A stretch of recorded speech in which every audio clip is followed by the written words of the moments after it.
Mike, I'll call it. Hey, Mikey. I like how the steps are designed to build upon each other. When I really get step one, step two becomes definitely a little easier because I don't really want a solution until I really feel like I've got to have one. And when I get step one, what I really get is that I'm going to drink again no matter how bad I want to quit this time. I sang the Alcoholics National Anthem, I'll never do it again. And I drank again, and I've got a history of that.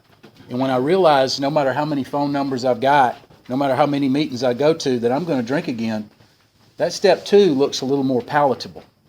Up to that point, I still got the God of my childhood circling the First Baptist Church, striking down sinners, and I'm not interested in God, and we got this problem, me and God, and all this. But what step one really shows me is the definition of insanity, believing the lie that I can drink again without harm.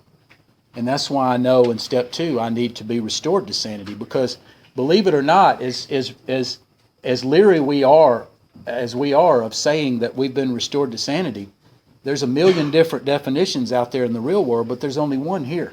So if I'm sitting here and I don't believe the lie that I can drink or use without harm, then I have been restored to sanity. And believe it or not, there's probably a lot of people in this room right now that feel exactly the same way.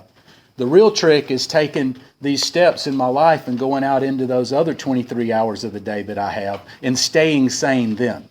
In regards to alcohol, when I think about step two, I think about the simplicity of the statement that just got through being said. It said, this relationship with God is about the sincerity, not the quantity of my prayers. Because my mom used to say a bunch of long prayers, and she's still a pro at that stuff. It sounds just like Jim Baker and Ernest Angley, and I'm dating myself. There's probably a few in here that remember who I'm talking about. But the thing about it is I've never been able to sound fancy like that. But what that page 32 talks about, the quality of my faith rather than its quantity, it's saying, whatever prayer I do say, have it be sincere. That means when I wake up in the morning and say, God help keep me sober, if I really mean it, it could have as much value as 10 long-ass prayers. And when I go to bed at night, if I say, God, thanks for keeping me sober, if it's sincere, it can have just as much value, because if it's quality rather than quantity, I'll give you an example. How many times have I sat at the end of a meeting and said the Lord's Prayer and not even been thinking about what I'm saying because I'm wanting to talk to her after the meeting? So if I pay attention to what I'm saying, it has much more power in my life. When I think about step two, and I think about the simplicity with which Ebby brought to Bill in his kitchen, and some of you may find this interesting. I know I did. And we're talking about step two, and we're talking about in the big book when Ebby came to see Bill. It's around page 9, and he tells Bill, you may recall, he says, I've got religion. But when I read AA Comes of Age, I found out that there was an interesting piece that really helped me get step two that's missing from the book. You have to read the AA history books. And Ebby said, I've got religion, and Bill said, what brand of religion is it? And Ebby said, it's the religion of common sense. This is a true story. You can go read it. And what is the religion of common sense? It's a twofold religion of common sense. It has two parts. God's going to forgive me for what I've done, but expects me to live differently. See, and the simplicity of that is inescapable, because I come in here with this problem is, they told me in church that to think it was to do it, and I'm already damned. Well, the religion of common sense says, let's simplify it, Mike. You're going to be given a clean slate. But here's the other part, your part. You got to live differently. And that's the really hard part here. So when I think about the religion of common sense, I can really get with that.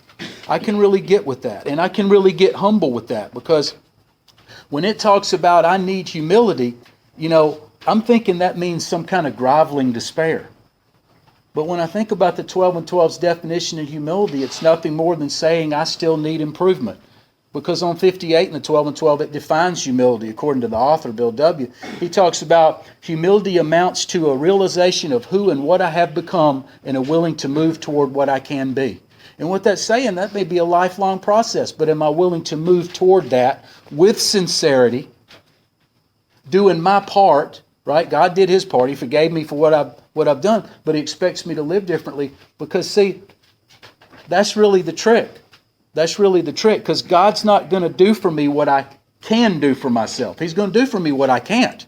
but He's not going to do for me what I can. So this whole step and the concept of really getting this, first of all, I have to own my disease. I know I'm going to drink again no matter how bad I want to quit this time. And then I get real open to this idea of a new concept of God. And then when I get into what Ebby told Bill, I can be forgiven for what I've done, but I have to change something because I can't keep doing the same tomfoolery and barnyard buffoonery that I was doing before I got here.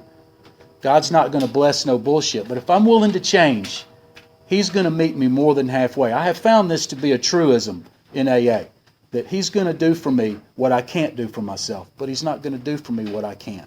I've had a spiritual awakening as the result of these steps, and I'll pass.